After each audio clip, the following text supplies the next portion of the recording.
सभी प्यारे विद्यार्थियों को मेरा प्यार भरा नमस्कार। Geography special classes YouTube channel में आप सभी का स्वागत है। अगर आपने वीडियो को अभी तक लाइक शेयर नहीं किया है तो भी आप करें, सब्सक्राइब करें और जिससे आने वाला प्रत्येक वीडियो आप तक पहुंच सके। ओके, देखिएगा आज हमारा टॉपिक है विश्व में कस्य की प्रकार, उसकी विशेषता और प्रमुख क्षेत्र। सबसे पहले हम यहां पढ़ेंगे कस्य से अभिप्राय। कृषि होती क्या है? कृषि मृदा को जोतने, फसलें उगाने और पशुओं को पालने और पोषण के विज्ञान और कला को ही हम क्या कहते हैं? कृषि कहते हैं। या फिर अपना साधारण भाषा में से भी बता सकते हैं कि खेत की निराई उड़ाई करने की कला को हम क्या कह सकते हैं? कृषि कह सकते हैं। ठीक है, कृषि ने मानव को क्या प्रदान किया है? स्थायी आवास प्रदान किया है। कृषि के माध्यम से आज विश्व की लगभग 73% जो जनसंख्या है उसकी आवश्यकता पूरी होती है। वो किससे होती है? कृषि से होती है। विकासशील देशों में प्रमुख व्यवसाय है कृषि लोगों का। ठीक है, कृषि का बदलता स्वरूप मानव विकास और सभ्यता के विकास का क्या है? प्रतीक है। ये सारे सिस्टम किसके हैं? कृषि के हैं। कृषि कार्य को विश्व में पाई जाने वाली विभिन्न जो भौतिक, सामाजिक, आर्थिक ये दशाएं हैं वो कृषि को प्रभावित करती हैं। अब कई बार आपसे पूछ लिया जाता है कि कृषि को प्रभावित करने वाले कारक, तो आप ये बता सकते हैं भौतिक, सामाजिक, आर्थिक, ये 3 प्रमुख कारक हैं जो कृषि के विकास को प्रभावित करते हैं। नेक्स्ट हम आगे देखते हैं कृषि की प्रमुख प्रणालियां या प्रकार। सबसे पहले हम देखेंगे निर्वाहक कृषि के प्रकार। सुनिए एक बार, अगर आपके ऐसे प्रश्न आ जाता है निर्वाहक कृषि के प्रकार कितने हैं, वर्णन सहित समझाइए, तो आपको क्या करना है? सबसे पहले निर्वाहक कृषि और निर्वाहक कृषि का अभिप्राय बताना। सबसे पहले तो निर्वाहक कृषि होती क्या है? ऐसी कृषि, इस प्रकार की कृषि करने वाले लोग स्थानीय स्तर पर ही इस कृषि से प्राप्त होने वाले उत्पाद का उपयोग कर लेते हैं, स्वयं के लिए ही उत्पादन करते हैं। इसमें हदिशेष नहीं बचता है क्या? उत्पादन। ठीक है, दूसरी बात, यह कृषि मुख्य रूप से उष्ण कटिबंधीय क्षेत्रों में की जाती है। कौन सी? निर्वाहक कृषि। अब हम इस कृषि का, कौन सी कृषि का? निर्वाहक कृषि के प्रकारों का अध्ययन करेंगे। यह निर्वाहक कृषि है कितने प्रकार की? 2 प्रकार की। एक कृषि जिसको हम आदिम कालीन निर्वाहक कृषि या स्थानांतरित कृषि कहते हैं, दूसरी कृषि गहन निर्वाहक कृषि। क्लियर? अब देखिएगा आदिम कालीन निर्वाहक कृषि को 2 भागों में रखा गया है। एक कृषि है अस्थायी स्थानांतरित कृषि और एक कृषि है स्थायी आदिम निर्वाहक कृषि। इसके बारे में, इसकी विशेषता और प्रमुख क्षेत्र के बारे में आप अध्ययन करोगे। ऐसे ही आपको कॉपी में लिखना है जिससे मार्किंग अच्छी होगी। सबसे पहले देखिएगा हम कौन सी कृषि? आदिमकालीन गहन निर्वाहक कृषि, मतलब जो स्थानांतरित कृषि आप जिसको बोल रहे हैं वही कृषि यह है। ठीक है, और इस कृषि को 2 भागों में बांटा गया है। अस्थायी स्थानांतरित कृषि से अभिप्राय है कि यह कृषि ही कर्तन, दहन, झूमिंग इसके नाम से जानी जाती है। दूसरी बात, यह कृषि का सबसे प्राचीन रूप है। आदिम समाज के लोगों के द्वारा यह कृषि की जाती थी। जंगलों को काट करके, जला करके उन क्षेत्रों में यह कृषि 1 या 2 वर्ष के लिए की जाती थी। जैसे उपजाऊपन समाप्त होता, उस जंगल को, उस क्षेत्र को छोड़ करके दूसरे जंगल को जलाते, वहां पर यह कृषि किया करते थे। इस आधार पर इसको अस्थायी स्थानांतरित कृषि के नाम से जाना जाता है।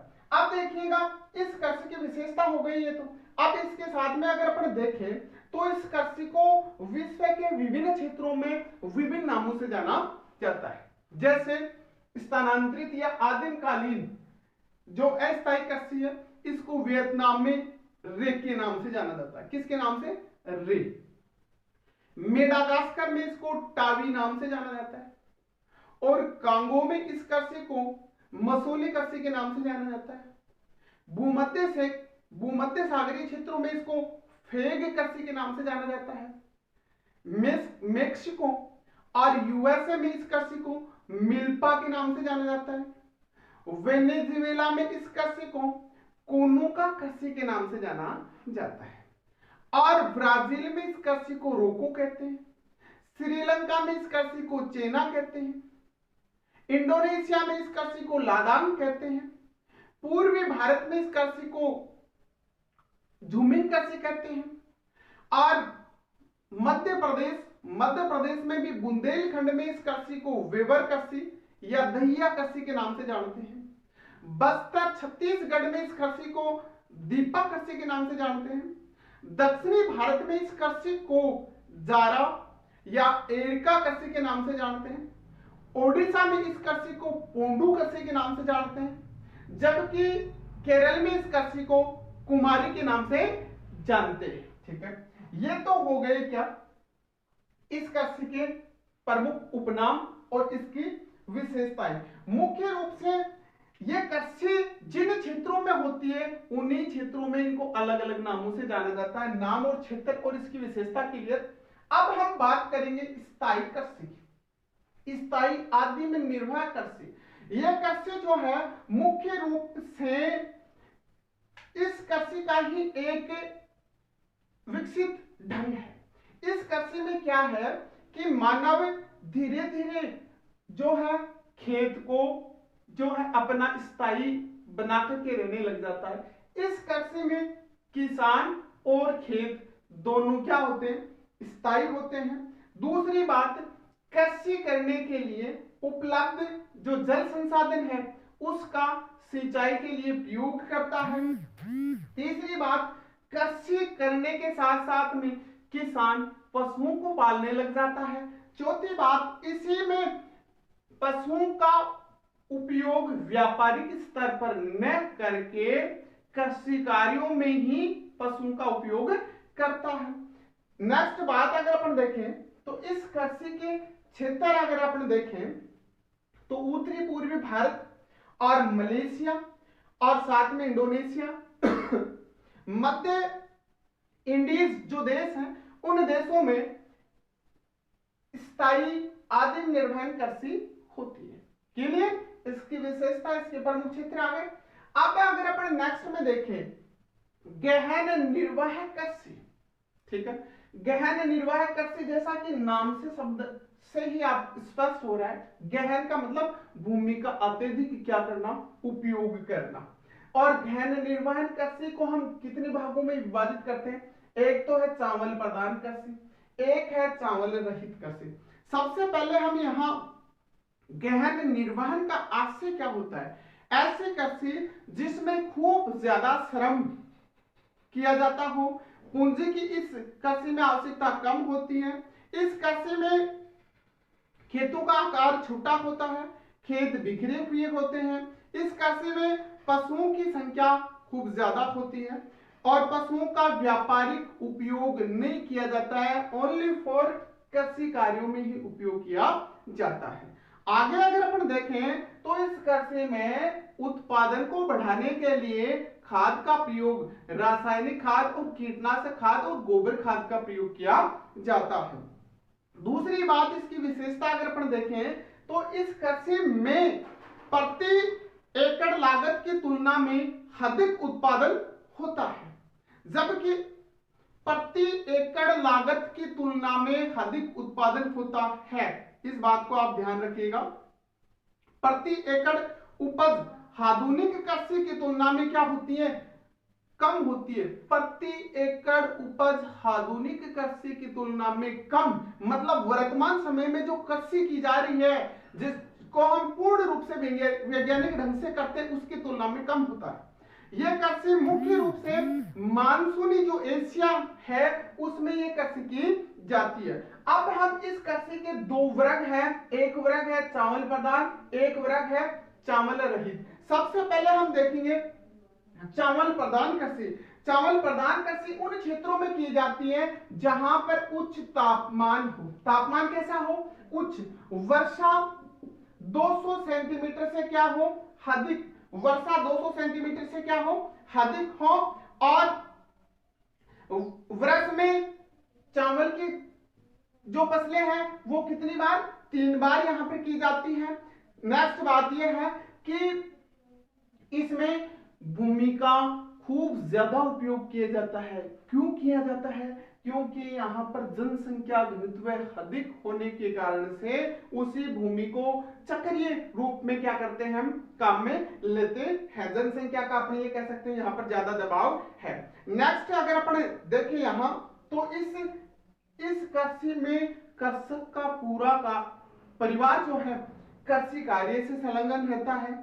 और इस कृषि में कृषि का उत्पादन बढ़ाने के लिए खाद जैसे गोबर खाद है और कीटनाशक का भी प्रयोग करते हैं। इस कृषि में प्रति एकड़ उत्पादन अधिक होता है। प्रति एकड़ उत्पादन अधिक होता है, बट प्रति कृषक उत्पादन कम होता है। विशेषता है ये इसकी। ठीक है। नेक्स्ट अगर अपन देखें चावल रहित, इसमें तो ओनली फॉर किसकी प्रधानता थी? चावल की। इसमें है चावल रहित, मतलब ऐसी कृषि जिसमें चावल की प्रधानता न हो। यह कृषि ऐसे क्षेत्रों में की जाती है जहां लगभग वर्षा 100 सेंटीमीटर हो। कितनी सेंटीमीटर? 100 सेंटीमीटर वर्षा हो। मानसून एशिया वाले देशों में यह कृषि की जाती है। और इस कृषि को हम शुष्क कृषि के नाम से भी जान सकते हैं। इस कृषि में ज्वार, बाजरा, जौ, तिल और तिलहन जैसे फसलों की क्या है? प्रधानता होती है। यह कृषि मुख्य रूप से उत्तरी चीन, मंचूरिया और कोरिया, जापान और पूर्वी भारत में यह कृषि की जाती है। नेक्स्ट हम आगे चलते हैं। आगे अगर अपन चलते हैं तो कृषि आती है आपकी विस्तृत वाणिज्य अनाज कृषि। यह कृषि एक आधुनिक कृषि है, मतलब विकसित देशों की यह कृषि देन है। तो यह मुख्य रूप से कृषि की जाती है विकसित देशों में, और विकसित देशों के उन भागों में जहां पर जनसंख्या बहुत ही कम होती हो। इस कृषि का मुख्य उद्देश्य कौन सी का? विस्तृत वाणिज्य अनाज कृषि का मुख्य उद्देश्य है व्यापार होता है। व्यापार करने के लिए मतलब बेचना होता है, बेच करके प्रॉफिट करना होता है इसका। इस कृषि में खेतों का आकार बहुत ज्यादा बड़ा होता है। पूरा कृषि कार्य जो है मशीनों के माध्यम से होता है। मोस्ट बात यह है, देखिए आपने पहले पढ़ा उन सब में कृषि कार्य किसान कर रहा है, जबकि इसमें पूरा कार्य मशीनों के माध्यम से काटना, बुआई करना, जितना भी कार्य है वो पूरा का पूरा कार्य किससे होता है? मशीनों के माध्यम से होता है। और अनाज को रखने के लिए बड़े बड़े गोदाम बनाए जाते हैं। इस कृषि में मुख्य रूप से जैसे गेहूं है, ज्वार है, राई है, तिलहन, इस प्रकार की कृषि की जाती है। मानव श्रम का उपयोग इस कृषि में नहीं होता है। यह कृषि मुख्य रूप से शीतोष्ण कटिबंधीय क्षेत्रों में की जाती है, या हम ये कह सकते हैं विस्तृत वाणिज्यिक अनाज कृषि। विश्व के शीतोष्ण कटिबंधीय घास के मैदानों में की जाती है, जैसे यूरेशिया के स्टेपिज, उत्तरी अमेरिका के पेरिज और अर्जेंटीना के पंपास, दक्षिणी अफ्रीका के वेल्डस और ऑस्ट्रेलिया के डावंस और न्यूजीलैंड के कैटमबरी में यह कृषि की जाती है। और यहां से प्रश्न पूछा जा सकता है कौन सा मैदान, मतलब कौन सा घास का मैदान कौन से देश में है और वहां पर किस प्रकार की कृषि की जाती है। तो आप इसको नोट डाउन कर लेना धीरे धीरे। और आगे जो कृषि आ रही है अपने सामने वो कृषि है कौन सी? बागाती कृषि। बागाती कृषि के बारे में अपन पढ़े। बागाती मतलब बागानी कृषि के बारे में हम पढ़ेंगे। बागानी कृषि की अगर देन देखें मुख्य रूप से तो ये यूरोपीय लोगों की देन है। यह मान्यपूर्ण बात। दूसरी बात, बागानी कृषि का मुख्य उद्देश्य जो है ऑनली फॉर क्या करने के लिए, व्यापार करने के उद्देश्य से कृषि की जाती है। दूसरी बात, ये कृषि देखें तो उष्ण कटिबंधीय जो क्षेत्र है उन क्षेत्रों में ये कृषि की जाती है।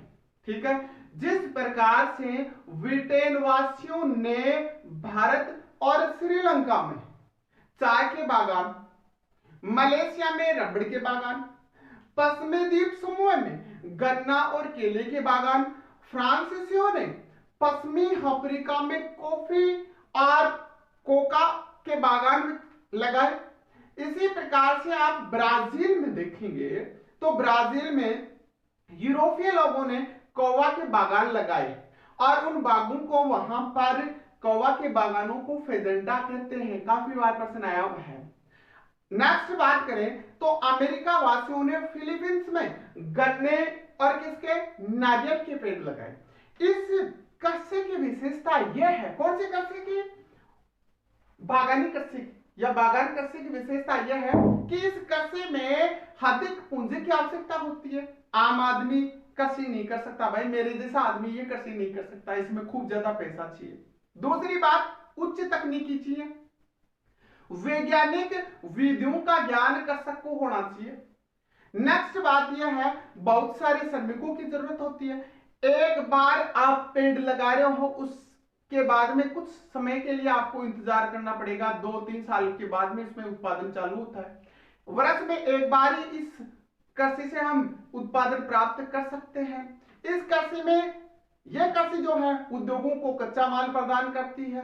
इस कृषि के अंतर्गत अपन देखें तो जैसे इलायची है, काली मिर्च है, गन्ना है, रबड़ है, चाय है, कौवा है, नारियल आदि के क्या है, बागान, ये सभी किसके अंतर्गत आते हैं, ये बागान कृषि के अंतर्गत आते हैं।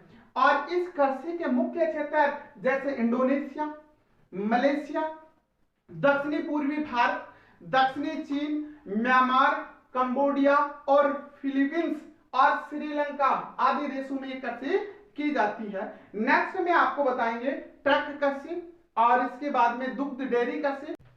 मिश्रित कृषि का मतलब है ऐसी कृषि जिसमें फसलें उगाने का काम और पशुओं को पालने का काम एक साथ किया जाता है, उस कृषि को हम क्या बोलेंगे, मिश्रित कृषि बोलेंगे। इस प्रकार की कृषि मुख्य रूप से कौन से देशों में, विकसित देशों में की जाती है। क्लियर। तीसरी बात, इस कृषि की मुख्य विशेषता यह है कि इस कृषि में फसल का उत्पादन और पशुपालन का कार्य दोनों एक साथ होते हैं। अन्य विशेषताओं में और अपन देखें तो इस कृषि में खेतों का आकार मध्यम होता है, न ज्यादा बड़ा और न ज्यादा छोटा। तीसरी बात, इस कृषि में गेहूं, जौ, राई, जई, मक्का, सोयाबीन आदि फसलों के साथ में चारे की फसलें भी उगाई जाती है। चारे की फसलें तो इसलिए उगाई जाती है क्योंकि इसमें साथ में अपन किसका पालन कर रहे हैं, पशु का पालन और कर रहे हैं, तो उनके लिए चारा चाहिए। नेक्स्ट है, फसलों के साथ साथ पशु भी इसमें पाए जाते, फसलों के साथ साथ पशु भी इसमें पाले जाते हैं, जैसे भेड़, बकरी, सुअर, मुर्गी आदि का पालन भी इसके साथ में इसी कृषि में किया जाता है। इस कृषि को करने के लिए बहुत ज्यादा पूंजी की आवश्यकता होती है, आम आदमी कर नहीं सकता। दूसरी बात, कृषक का होना कैसा होना, कुशल होना आवश्यक है। कृषक पढ़ा लिखा और उसको योग्य होना चाहिए, इस कृषि की विधियों के बारे में उसको पता होना चाहिए। तीसरी बात, ये कृषि मुख्य रूप से महानगरीय क्षेत्रों के समीप की जाती है। कृषि में उन्नति जो कृषि की विधियां हैं उन विधियों का पता कृषक को होना आवश्यक है। नेक्स्ट बात यह है, यह कृषि प्रमुख रूप से कौन से क्षेत्रों में की जाती है, जैसे उत्तरी अमेरिका है और उत्तरी अमेरिका के पूर्वी क्षेत्र में, इसके बाद में उत्तरी पश्चिमी यूरोप में यह कृषि की जाती है। दक्षिणी महाद्वीपों के शीतोष्ण कटिबंधीय अक्षांशीय जो क्षेत्र हैं उन अक्षांशीय क्षेत्रों में यह कृषि प्रमुख रूप से की जाती है। कौन सी कृषि, मिश्रित कृषि। क्लियर। नेक्स्ट कृषि है दुग्ध कृषि या फिर हम इसको बोल सकते हैं डेयरी कृषि, जिससे आप अच्छे से परिचित है। देखिए कृषि का एक विशिष्ट तरीका है। यह कृषि पहले विकसित देशों में ज्यादा की जाती थी वर्तमान समय में हमारे यहाँ पर एक ग्रामीण वर्ग का तो अपन ये देख सकते हैं कि उनका मुख्य पैसा और उनके आय का स्रोत जो है वो दुग्ध कृषि है। ठीक है, मतलब इसमें 5 या 7 अच्छे दूध देने वाले पशु अपन रखेंगे, उनसे प्राप्त दूध को अपन क्या करेंगे, बेचने का कार्य करेंगे, जिससे अपने को पैसा प्राप्त होगा और अपने जीविकोपार्जन का जो सिस्टम है उसको अच्छे से व्यतीत कर सकते हैं।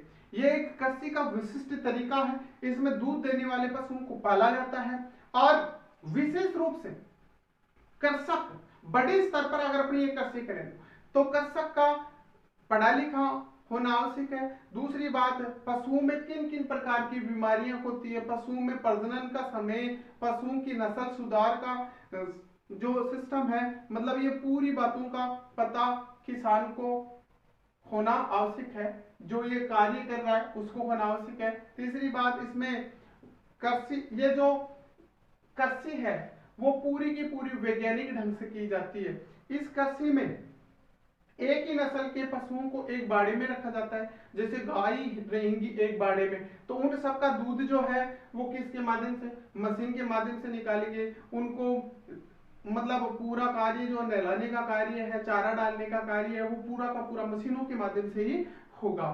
तो वैज्ञानिक ढंग से होगी। और नेक्स्ट बात अगर अपन इस कृषि की करें तो इसके प्रमुख क्षेत्र अगर अपन देखें तो जैसे न्यूजीलैंड है, ऑस्ट्रेलिया है और हॉलैंड है, डेनमार्क है, यूएसए है, इन देशों में ये कृषि की जाती है। नेक्स्ट यहाँ पर आपके कृषि आती है ट्रक कृषि। कौन सी कृषि? ट्रक कृषि। यह भी एक कृषि का विशिष्ट प्रकार का विशिष्ट तरीका है, जिसके अंतर्गत क्या आता है, एक कि कृषि क्षेत्र से, कौन से क्षेत्र से, कृषि क्षेत्र से सब्जी, जो साग सब्जी है उनको लेकर के ट्रक नगरीय क्षेत्रों में आता है और रात भर में जितनी दूरी तय करता है उस दूरी के आधार पर ही इसको क्या नाम दिया गया है, ट्रक कृषि का नाम दिया गया है। और इस कृषि की शुरुआत मुख्य रूप से यूएसए, संयुक्त राज्य अमेरिका से मानी जाती है। नेक्स्ट बात यह है कि नगरीय जो क्षेत्र है उन नगरीय क्षेत्रों के समीपवर्ती जो क्षेत्र है, नगर है, ये नगर के समीपवर्ती क्षेत्रों में ये कृषि की जाती है। यह कृषि प्रदेश है, कृषि क्षेत्र है, यहाँ से ट्रक आएगा, इस रात भर में जो दूरी तय करेगा उस दूरी के आधार पर इस कृषि को ट्रक कृषि के नाम से जाना जाता है। नेक्स्ट अगर अपन बात करते हैं भूमध्य सागरीय कृषि। कौन सी कृषि? भूमध्य सागरीय कृषि की अगर अपन बात करें तो ये भूमध्य सागर के चारों ओर वाले जो क्षेत्र है उनमें ये कृषि की जाती है। कहने का मतलब 30 डिग्री से 45 डिग्री अक्षांशों के बीच ये कृषि की जाती है। इस कृषि के अंतर्गत मुख्य रूप से खटे फलों की कृषि की जाती है, जैसे अंगूर है, अंजीर है, जैतून है, इस प्रकार की कृषि की जाती है। लगभग ये कृषि भी जो है विकसित देशों के अंतर्गत की जाती है। और एक दो पार्ट छोटे आपके कृषि के अंतर्गत है, जैसे फलों का उत्पादन, ट्यूलिप एक विशेष प्रकार का फूल है, ये कहां पर उत्पादन इसका होता है ये आप बताओगे मेरे को कमेंट करके। दूसरी बात, अब मैं आप सभी विद्यार्थियों से एक बार पुनः कहना चाहूंगा कि आपने अगर चैनल को सब्सक्राइब नहीं किया है तो सब्सक्राइब करें प्लीज, और इसको लाइक और शेयर ज्यादा से ज्यादा करें।